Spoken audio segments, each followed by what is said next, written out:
Welcome everybody to Rad Pod and Chill. My name is Heidi Kuda. I think I'm with Jim Stewartson. We're with Jim Stewartson's couch. we're with Jim Stewartson's thumbs up. That's really great. And I'm also with High Fidelity. High Fidelity has a super cool shirt on. Can we see that shirt, High Fidelity? Can we see your shirt? Yeah. All right. That's your friend, right? That is one of my boys from way back in the day who lives up in Canada. So, and Okay, and we good. love him so much we had shirts made. So shout out to Somer. I love that, and I'm really glad for him that he's in Canada because seems like that might be a good move. Um, I was in a mood, you guys, for the last couple of days, and I want to just talk about it and just get it out of my system and have Jim comment on it because it pertains to the work that we do. You know how we learned from our friend Rich Logis from Leaving MAGA that many people who support Trump have a core of decency, and he described it as a cult. Well, somebody that I know who I know has a core of decency and know to be a very kind person is completely radicalized by the MAGA cult and QAnon, and I'm very distressed about it because, as you know, we're going to talk about this with our recap of Keir Giles. There is no rear area in an information war. All of us are affected one way or the other. All of us lose perfectly good people. And what I noticed, Jim, and you've been telling us about this, there appears to be a merger of MAGA QAnon. There's no separation anymore. The information that I was receiving from this person showed a psychological manipulation that fused both of those cults together, and I'm sure that you're very knowledgeable about that, but I found it to be utterly devastating.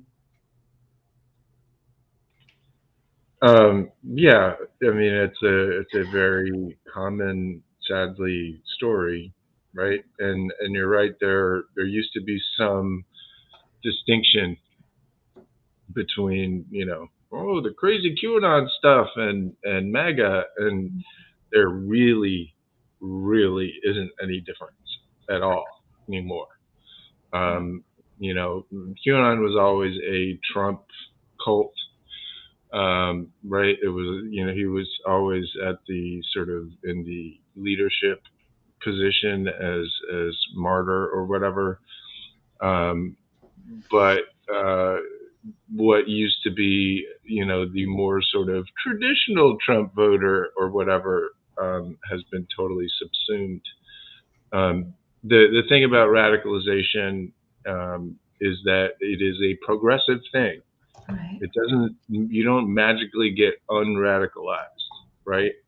Generally speaking, the somebody becomes de-radicalized more or less all at once. I mean, Rich told us about, speaking of Rich, told us about the process, right? And took him a year before he really kind of even came to grips with it completely himself.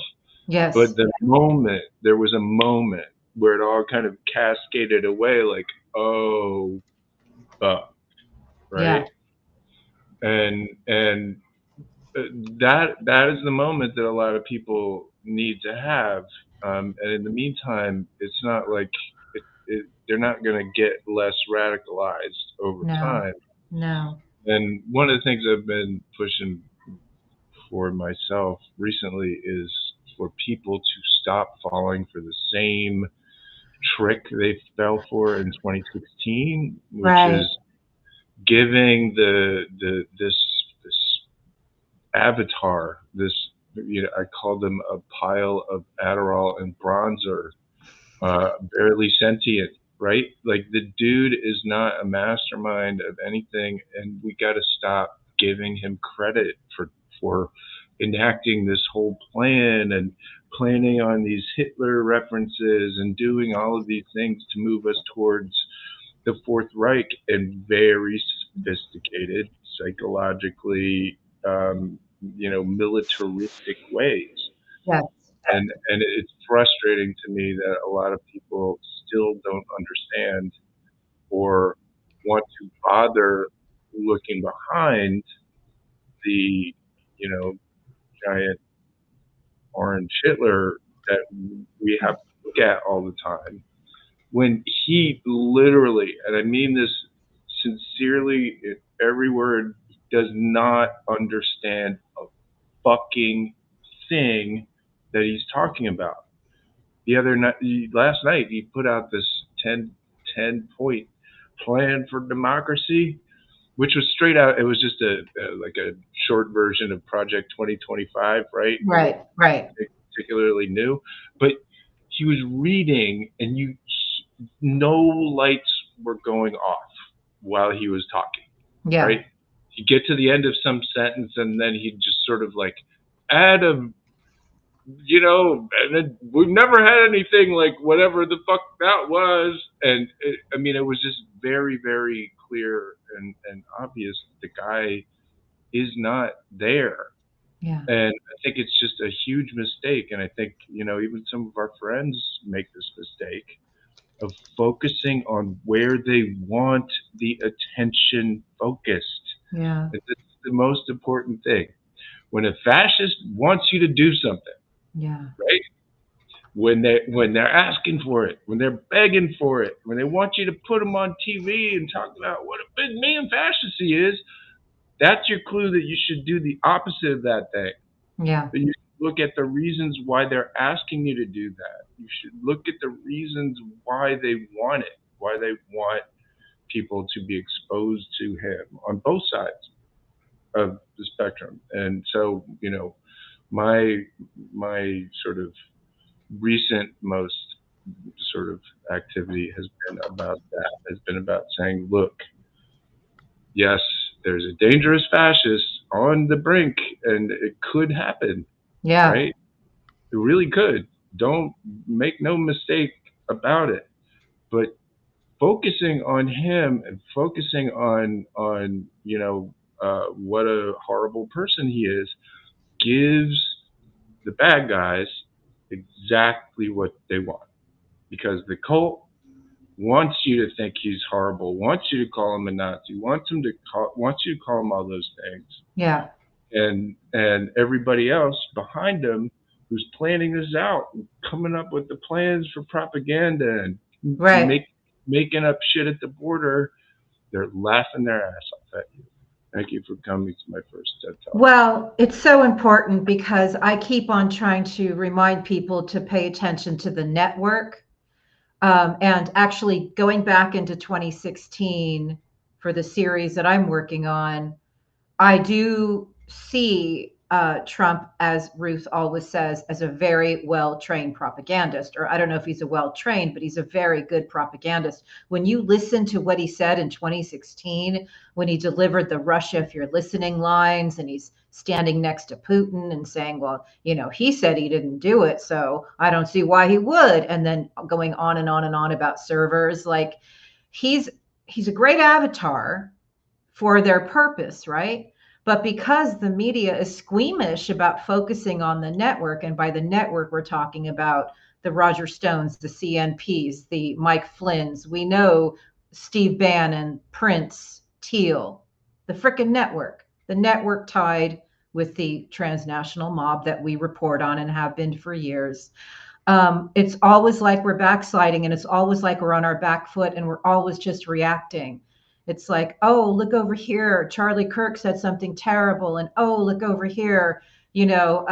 Texas is going, full Confederacy rogue. And it's like, yeah, it's all very important, but we are always playing defense. And Trump is there at his rallies, delivering his fantastic propaganda to his addicted cult members. And I do believe those members are shrinking, but I'm horrified to see that people are still getting seduced into it. And I think that we have not even begun to look at how devastating the pandemic was when it comes to radicalization. And I know, Jim, you've talked about it a lot, but as I look at the people in my own life and realize somewhere in the last couple of years, I lost them.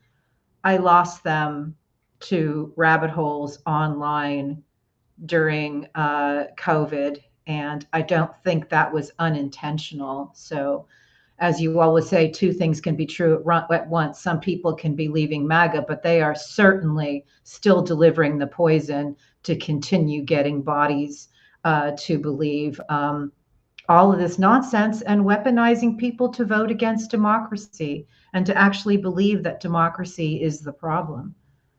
Yeah, I mean, I will say again, and I'm sorry to be this guy, but right now it's not about the vote.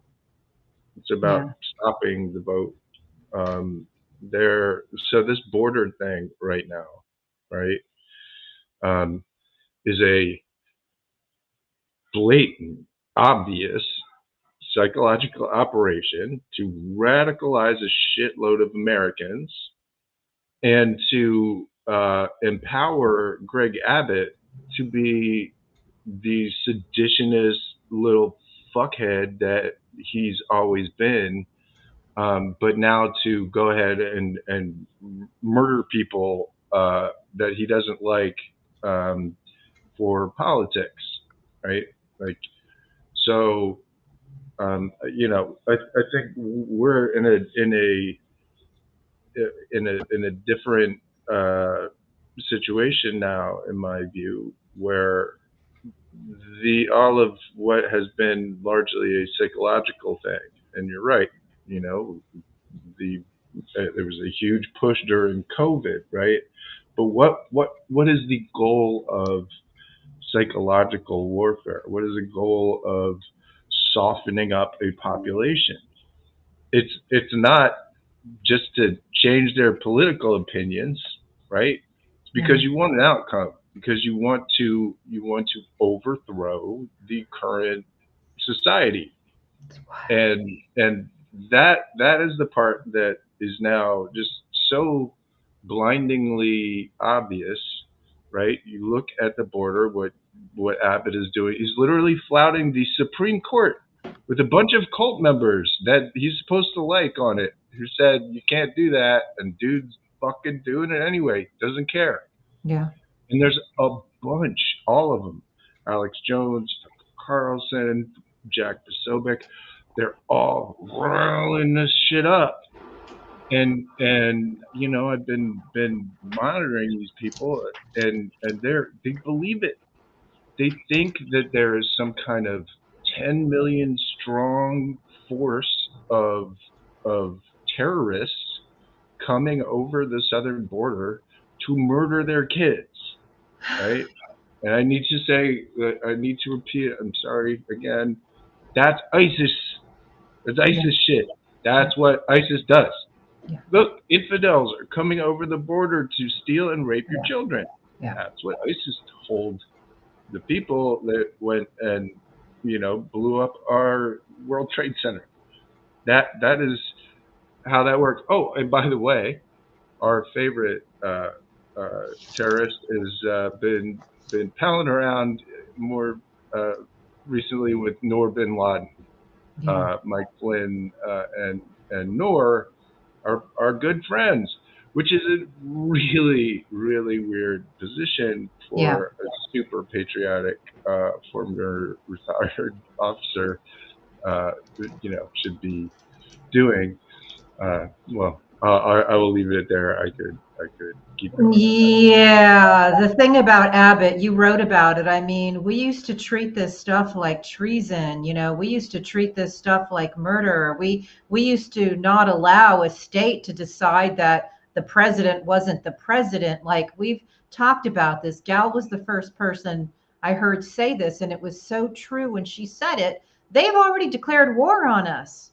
Like, what are we doing? We can't even get our president to acknowledge in front of all of the people that we are in information warfare, and that there's really no difference in my mind between what's happening in Ukraine and what's happening in America. It's obviously different. It's different if there are bombs coming down. I understand that, but the menticide that's been happening in this country to pave the way for kinetic warfare in America is shocking. They And say it with words. They say it out loud. We're at war. We're at war with you.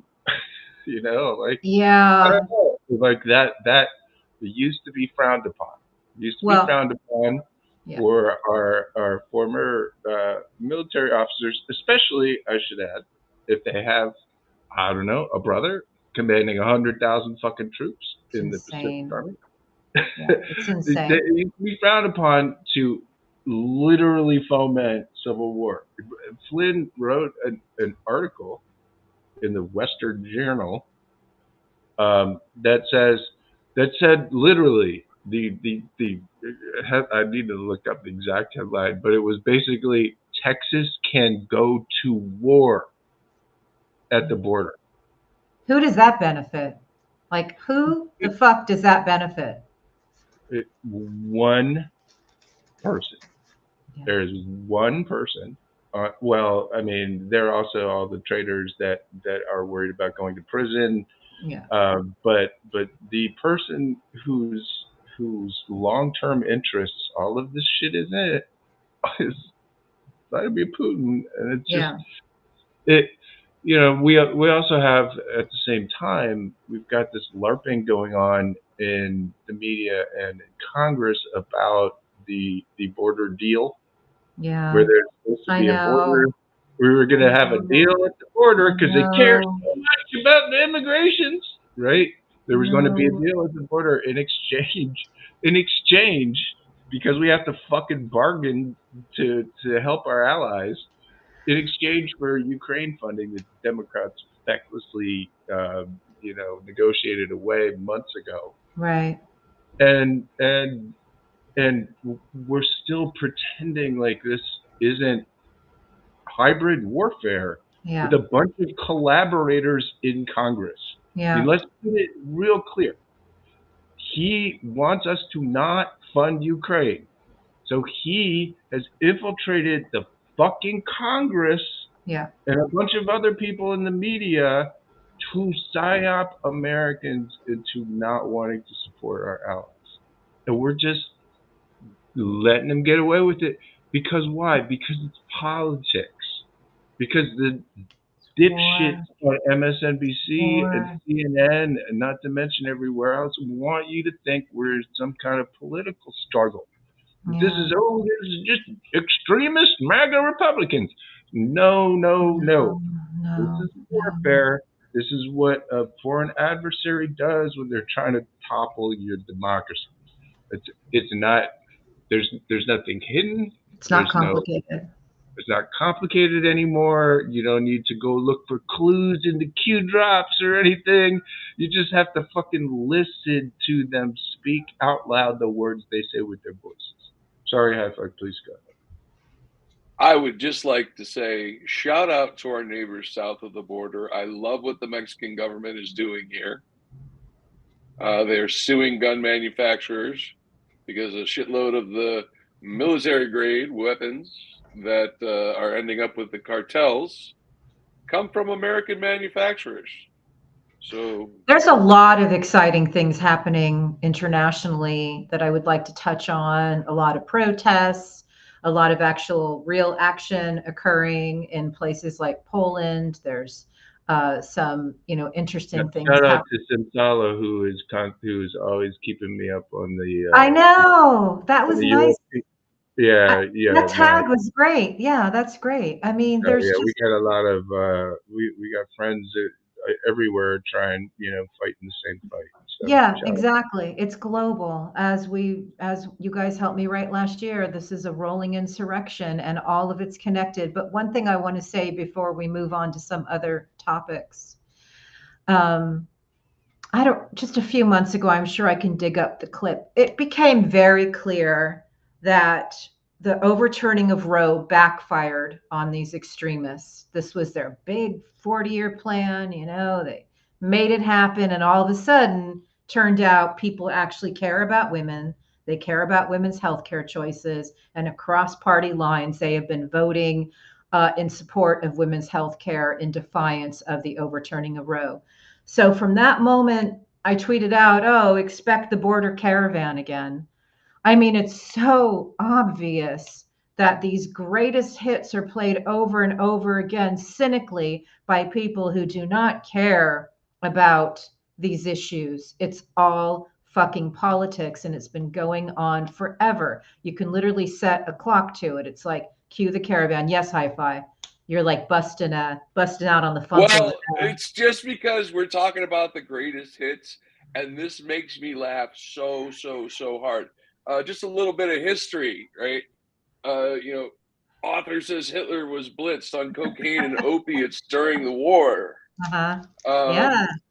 Well, if you're kind of dorky like me, you would know that the Inspector General of the Department of Defense released this interesting report having to do with one Mr. Ronald Jackson, who, if you know who that is, well, let me just say he's the Dr. Feelgood of the White House, and leave it at that. He's an admiral. He's like, get it straight. He's Admiral Ronnie dipshit. Like that. How that guy Admiral Ronnie Pusherman. Like, how he was slinging the prescription pad. How does he get a prescription pad? How does he get an admiral title? How the fuck does he end up in the White House? He's the dumbest person I've ever heard talk in my entire life. I mean, that's it's helpful. Really quite that's helpful. I mean, helpful. I guess, if as long as he knows how to spell Adderall, I guess it's fine. Yeah. Back to the cynical nature of what they're doing. We had a lot of, I think, things that are good signs. I love to see that Ron DeSantis was defeated. And I think that's an important thing. And I shout out to Nadine Smith in Equality Florida and all the people who worked really hard to expose what a fraud he is. Apparently, though, they're doubling down on the cruelty over there in Florida with, according to Nadine's wife, Andrea, they're passing legislation where, they're banning kids off of, social media platform from, 16 under. And there's always going to be, not to say there isn't something to discuss about that issue, but my point is the extremists in America will do absolutely anything to ensure they continue to hog all the headlines. Because if truth had an opportunity to have a headline now and again, we'd find out, there's some good things that our president is doing, and that there are some good economic indicators for those who care about things like that. I think we just got another headline today that Marty sent me that was interesting. I think that Larry Kudlow is like a Fox economist who has had to walk back the fact that he's been telling everybody how bad the economy is, and he's like, "Oh, did I say that?" He's just Peter Navarro. He's the same guy. Peter Navarro. Peter Navarro. Peter Navarro. Nice. Speaking of Peter Navarro, who, here's the thing. Peter Navarro got the same sentence that Steve Bannon got 2 fucking years ago. And has still not served a goddamn day. And I'm sorry, our Justice Department is a creaky, like, near deathbed case. What are we doing? Needs to be fucking overhauled. As you said, Jim, if they want to put somebody to prison quickly, they can. That's a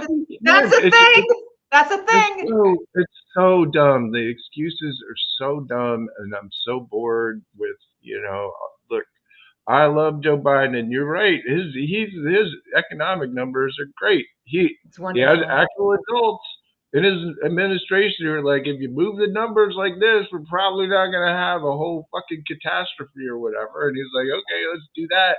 And that's how adults actually do shit. It's not fucking rocket science how you have a soft landing in a scenario like that. You know, what's remarkable is he was able to do it while you have all these fascists out here going, "Oh my God, the inflation's 15% today," and it's like, no, it's actually at 40-year lows. You fucking nitwit! Like what? Like what are you saying? And they're just saying lies because they don't have anything. They don't Yeah, have they anything got else. But nothing. but Yes. those fucking numbers don't mean a thing. They don't mean a goddamn thing if we're not if there is nobody out there to hear them.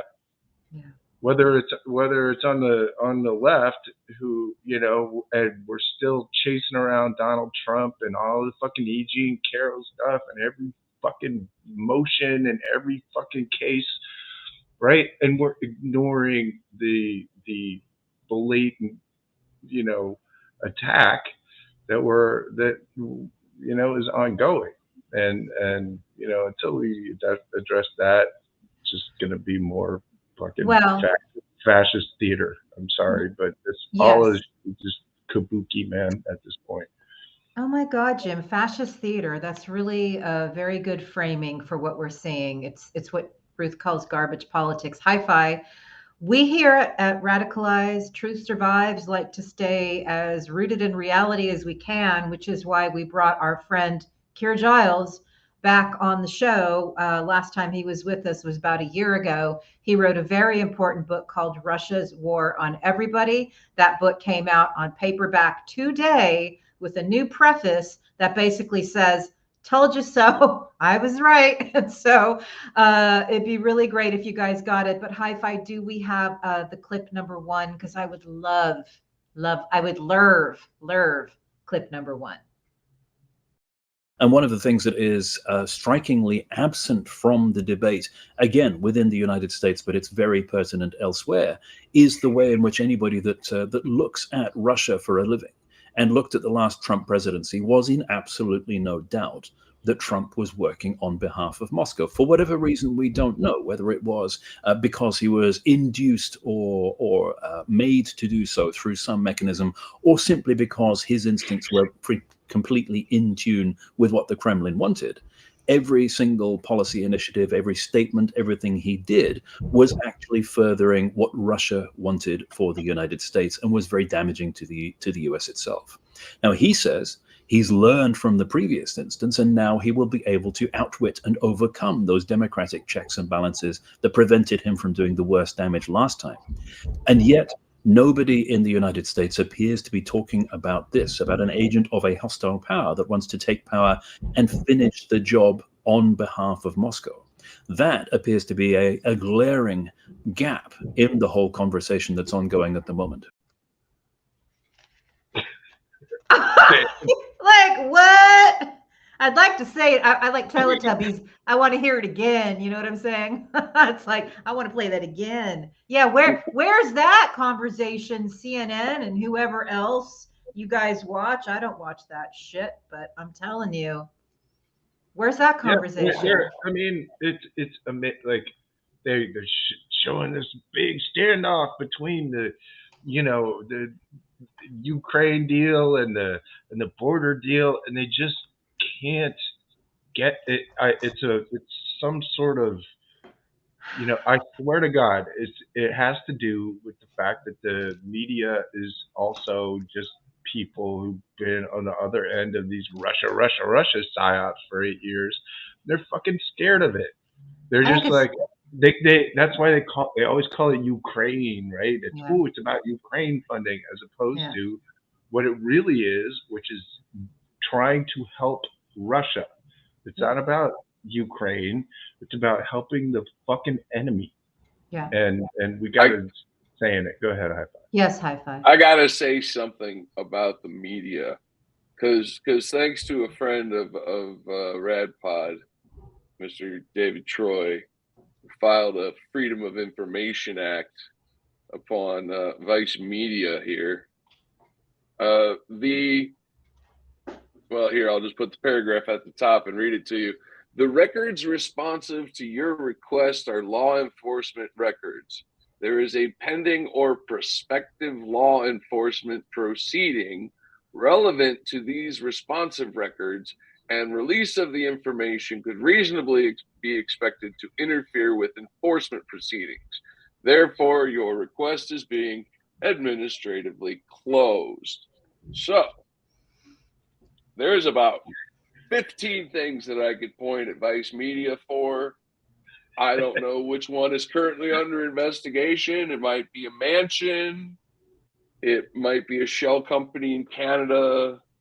It might be all sorts of things. We'll wait and see. But, how crazy that Vice Media. We don't know. We don't know. We don't know. Could But, be. Well, could we be know What that they're involved in a criminal investigation which cannot be given out with FOIA records. So we know that much, and we do know that.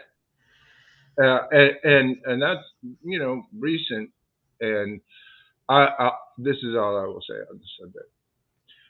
Vice Media is a corrupt Saudi Proud Boy shit show that has been attacking me personally for fucking years on behalf of a bunch of stalkers and shitheads. And I hope that the DOJ or whoever it is burns that piece of shit to the ground. I do want to say that. Metaphorically. I do want, of course. We're lovers, not fighters. We just happen to be embroiled in the information war. And also anybody who happened to be involved in their defamatory bullshit. All I wanted to say is that there are people involved with that organization that have harassed me personally, and that ain't cool. Part of harassment gangs. That ain't cool. Gotta be a better way to flip a buck. Yeah. They have 2 dead bodies attached to that media organization. One is the former tech billionaire John McAfee, and the other is an individual out of Antifa, or out of Portland. Out of Antifa. He identified as Antifa, and he shot someone. And he met with an independent journalist from Vice Media and was subsequently assassinated by federal marshals. His name was Reinhold. I just want to say that Hi-Fi never forgets. Hi-Fi never forgets. I mean, I don't even know. It was weird how that fucking idiot just like put that picture up on Facebook or whatever, and like got John McAfee all wrapped up by the that what a bumbling fuck up that is. I do want to say that occasionally I read things about, in newsrooms, they should do this because people do need to know how to cover this. And it's like, it's 2024, and somewhere along the line, people should realize that corporate controlled media and billionaire owned media is not our friend. It's just not. And the people doing the work in the trenches are people like us. It's people who gave up careers to become 24/7 truth tellers. We have no choice. We don't want, as Jim always says, our children to be raised and their children in a fascist hellscape.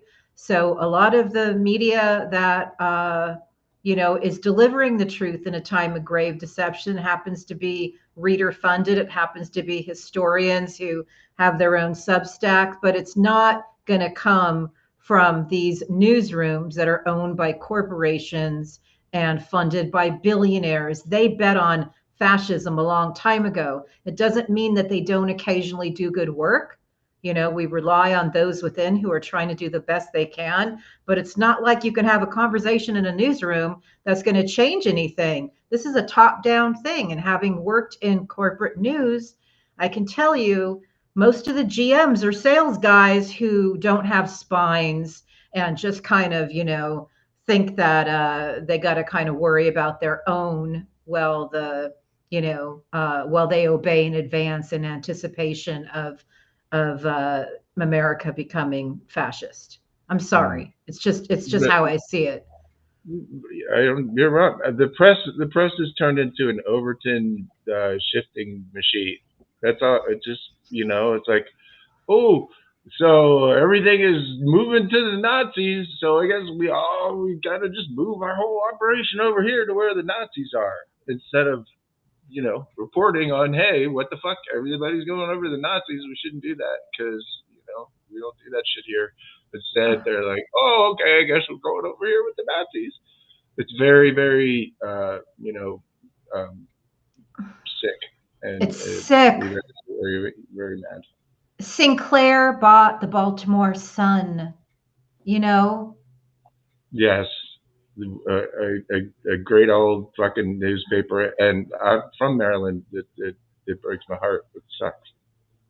But it's kind of like, so we're gonna hope that somebody in Sinclair is gonna be cool, you know? No, when Sinclair takes over your station, have you ever seen like the what it looks like to Yeah. be on Sinclair Yes. station? It's The you know uniform it's messaging. the same literal Yeah. words coming out Yeah. of different androids all Yeah. over the country. The Yeah. same words. They're like Yeah. you have to say these words from your mouth. It doesn't Yeah. matter what you think, Yeah. right? That's what Sinclair is, and Yeah. so it's not gonna, and sadly that whole situation is just not getting any better right now. No. There's, and I'm not seeing a lot of profiles and courage out there in the media No. of people, No. Hold on, there. who want I to do saw anything one. other than keep going. All right, okay, I saw okay. one. This one, Miami Herald, Russian Oh, investor making million. Look at this.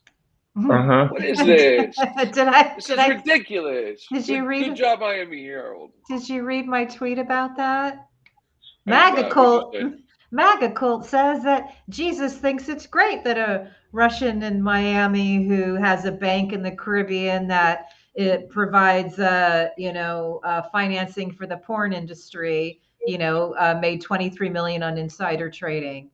It's like, it's also insane. When you look at it, it is also gritty and gross and dirty. And it's like everything that Trump is involved in is like so obviously mob related, but these are very powerful cult tactics that are harming people. And speaking of cult tactics, I do want to say, after watching the screening of my friend Ann Nelson's film Bad Faith, based on her book Shadow Network, I was just it was at the Palm Springs Film Festival, and I was driving through the desert, and there was a billboard right on the side of the road saying Epoch Times #1 in truth, and I'm like, that's not fucking true. Billboard in the desert, Epoch Times is not #1 in truth. They're, as we all know, funded by their own cult and some U.S. Christian nationalists. So it's like, everywhere I go, I feel like we have just allowed hostile foreign nations, along with U.S. traders, direct access to the minds of our citizens. And I don't know what to do about that other than keep writing and keep producing and keep investigating. I don't know what else to do.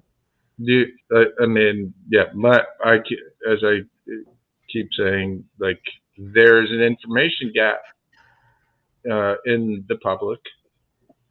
If we can fill at least some of that information gap and use that power to demand, to shame the media, the White House, the Yeah. Justice Department, the Yeah. military, into simply acknowledging the facts on the ground that we all see in front of us. Yeah. Um, if it, I believe that we have the power to do that, and that one way or the other, they're going to have to listen to it. The Yeah. only question is, does our being loud about it and trying to close that gap and warn about it, do we be the clock before they actually execute whatever this third coup is that they're trying to Yes. perpetrate. Because they're mobilizing. They've got groups all over the place pulling together. They've got just psyops popping off all over the place, designed with the specific intention of putting violent civil war type ideas in people's heads. It's just a time race Yes. between whether we're going to be able to shame these idiots into helping us out here, before the other idiots, the worst idiots, actually manage to pop off whatever it is they're going to do. Whatever plan it is, and we know it's going to be violent because they're telling us it's going to be violent. They are Johnny get your gun and wage war, Protecting it as hard as they possibly can, and like Flynn's got his guys are like showing their weapons off, and Flynn's telling all the governors, get down here to the border. We're gonna take a stand. Stay in your ground. I mean, Junior is like, kill the immigrants. Mike Junior. It's that blatant at this point. And and we should know by now that they follow through with this shit, right? Like, there's no other reason for it. Why else are they doing it? This is not like yes, they're always talking about caravans, and they always use xenophobia, and they always use migration, but they don't say, here's an actual governor, and we want him to use his National Guard to fight the United States Border Patrol over whether to save the lives of immigrants who are legally seeking asylum. Right? That's different. That is fundamentally different, and the people out there are taking it differently. That's the problem.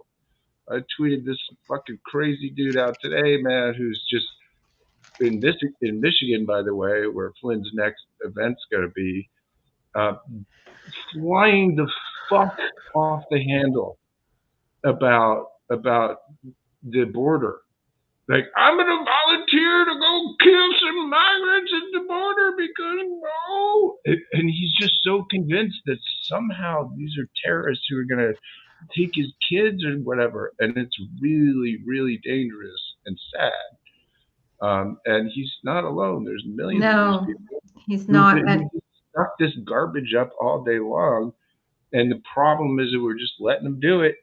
And we're letting the people who are orchestrating these psyops just fucking do it. And there's a simple solution. Yeah. The goddamn Justice Department, the FBI, need to roll the fuck up on a whole bunch of people in this network. Yeah. And charge them with inciting insurrection. Yes. Inciting violence. Again. There's crimes. There's crimes. Again. It's not the first time that this particular group incited an insurrection. Like this has been ongoing. We have a very bad case of we have a bad case of persistent amnesia, as Keir Giles would say. So do we have that clip? Because there seems to be a collective amnesia since affecting the US, and all of that seems to have been parked in the really don't want to think about that drawer, and it once again is emerging as almost being presented as a legitimate political candidate. I mean, because of our collective amnesia, Trump is being presented as a legitimate political candidate.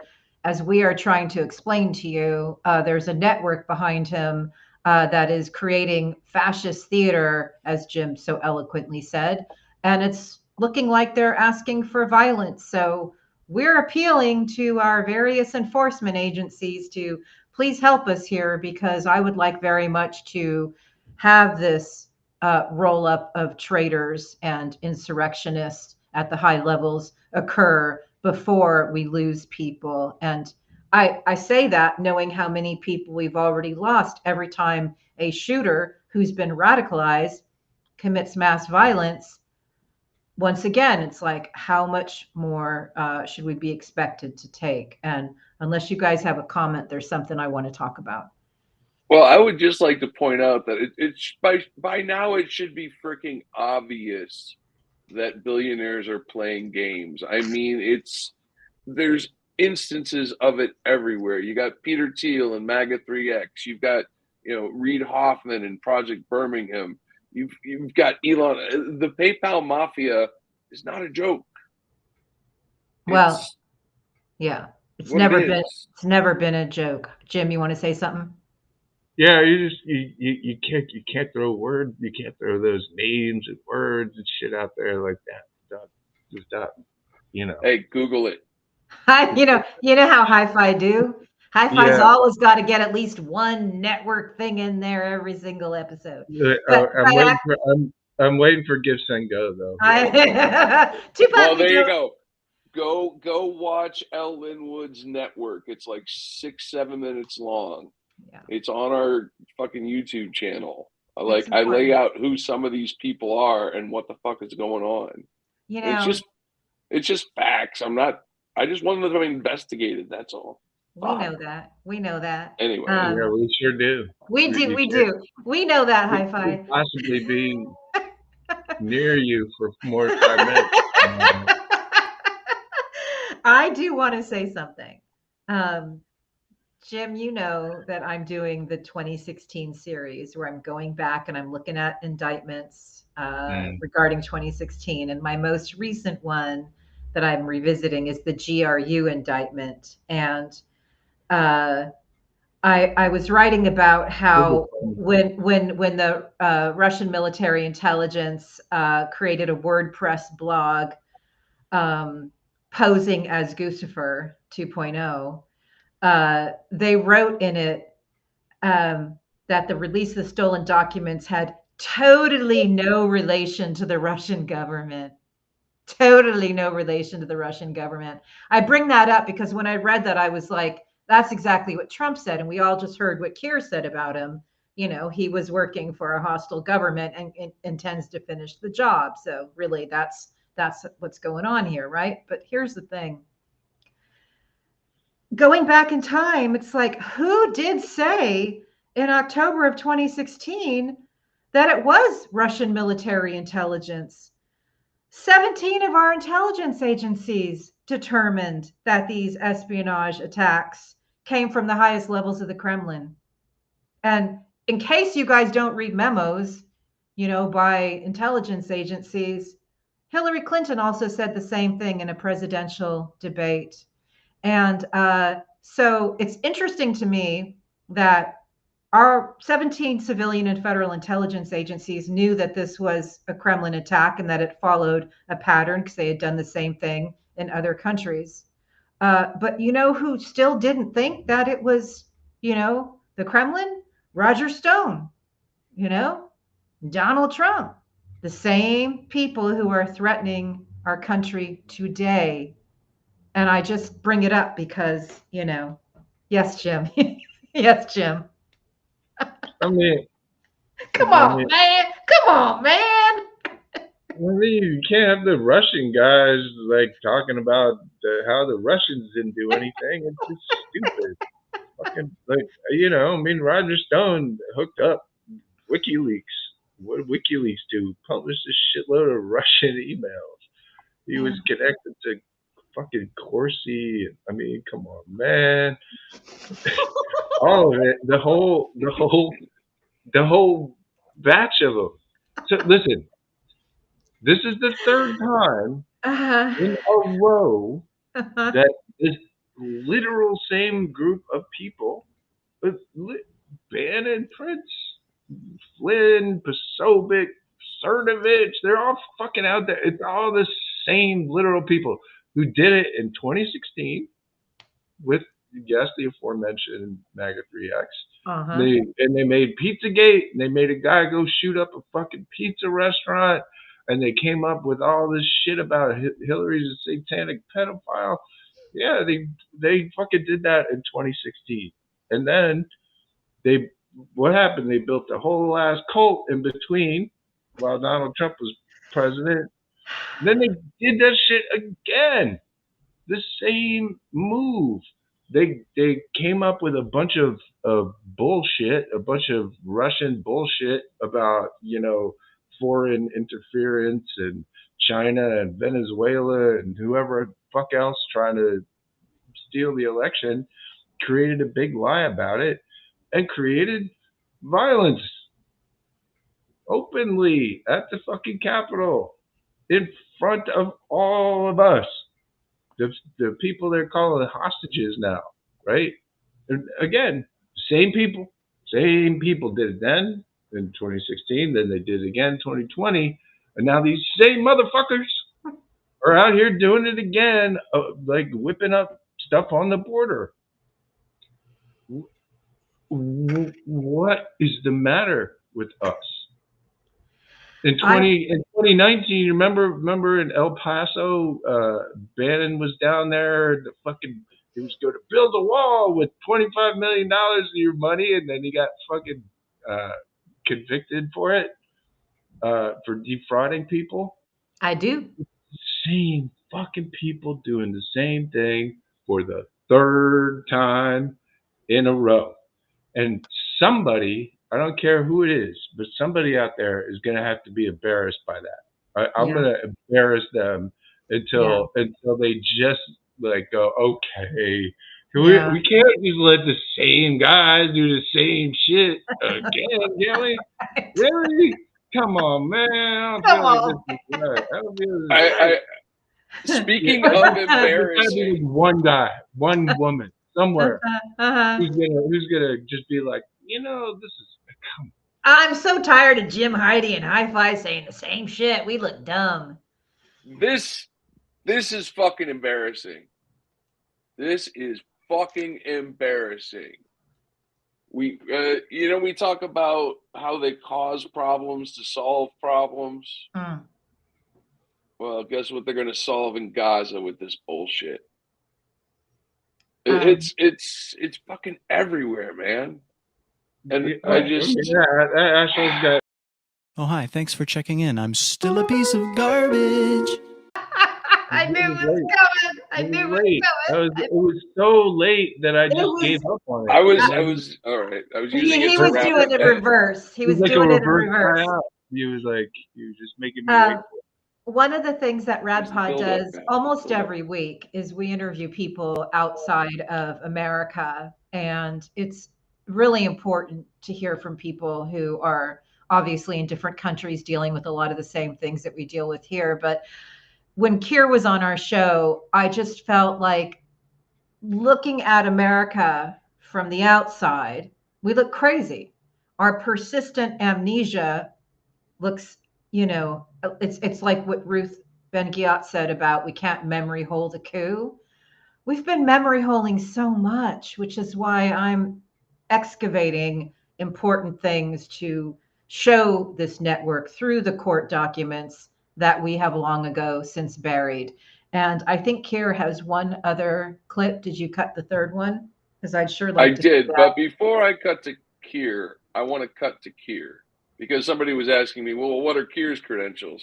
And Keir is a senior consulting fellow of the Russia and Eurasia program. That's a fucking title, boy. And he's been Russian focused since 2013.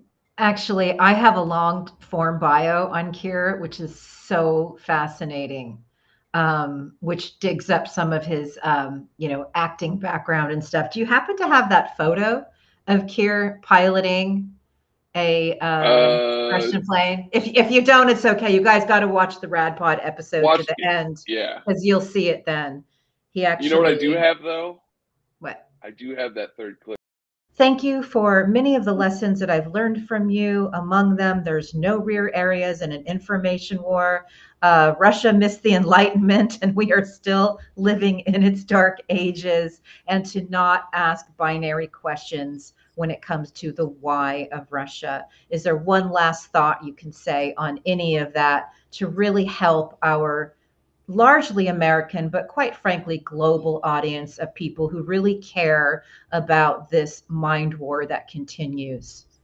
Well, sadly, everything that you've said is still true and has been true for a long time. Now, you mentioned the sudden bursting onto the scene, onto people's consciousness in 2014 of the Russian disinformation challenge. That isn't when it suddenly emerged. That was when most people noticed what was happening, and there was a long, slow build-up before then, where Russia was putting in place the tools that it would use to attack Western societies. The problem is those tools evolve, but the countermeasures against them do not. And it takes a strategic shock of the kind that Ukraine had in February 2022 to actually get societies to take an interest in defending themselves against it. If we look for best practice in ensuring resilience, in making sure that the damage is as limited as possible, time and again, we end up looking to the most exposed countries, the frontline states in the case of Russia, Australia in the case of China, but we can learn from them. It just needs the political willingness to actually do so. Well, there you go. Yeah, I always feel stupid after Keir says that. I know, Yeah, Keir just like drops it. He's just like, bam, here it is. I mean, he just says the stuff, and it's like, oh, yeah, he said that real good. I like that. He said it real I good. don't know what to do after he says shit. He's so smart. I told him, I said, no pressure, but you know that one comment that you made about what unites the most ardent Russian propagandists, that's been seen like by like 1 million people. I just like whipped that out like a freaking weapon in information warfare. It's like, oh, look at this Vatnik over here. Boom. Let's show you what unites the most ardent Russian propagandist. It's usually a criminal background of some really like dark stuff, and Or it's just they're a frustrated incel who yeah, is taking out their insecurities and woes on yeah, the rest of the world. And unfortunately, we have those assholes everywhere, right? We got yeah, them over in Russia, we got them here. And, yeah, the problem is these assholes take, what you might have like somebody with incel tendencies, but isn't going to go off the deep end into being yeah, some kind of lunatic, harassing stalker or yeah, whatever. And then these assholes get a hold of them. They get, they get a free ticket to 8chan or whatever, and all of a sudden it's like, oh, all my incels coming out, and it's a whole process. They yeah, intentionally do it. It's called red pilling people, and it's all it means is radicalizing people yeah. into death cult ideology. And again, maybe it's just me, but it seems like that kind of thing should be frowned upon. It should be. So one really important thing I learned from Gal recently, again, it's something that I knew, but then she reiterated it, and suddenly I see it more clearly, is how much casting is involved in these people, in these extremist influencers, this right wing world. And Jim, I noticed that you have been exchanging thoughts and prayers with a kind of nephew of Roger Stone or something.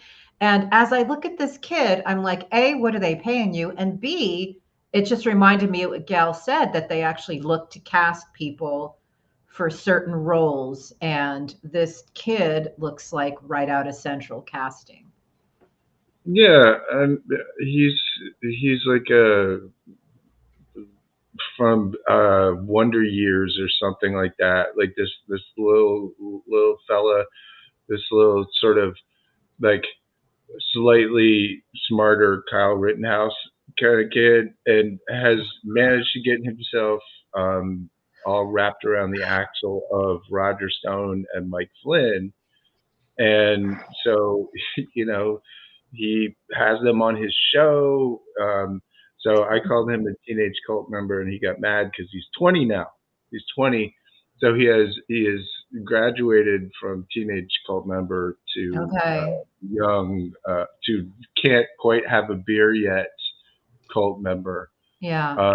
And he seems like he might be a nice kid if he Yeah. hadn't been brought up, or I don't know, exposed and allowed to consort with the worst people. Where this fucking kid's parents. I don't Yeah. give a shit if he's 20 or not. That's still your kid. And if Yeah. he's out here consorting with mafias, with foreign mafia members who,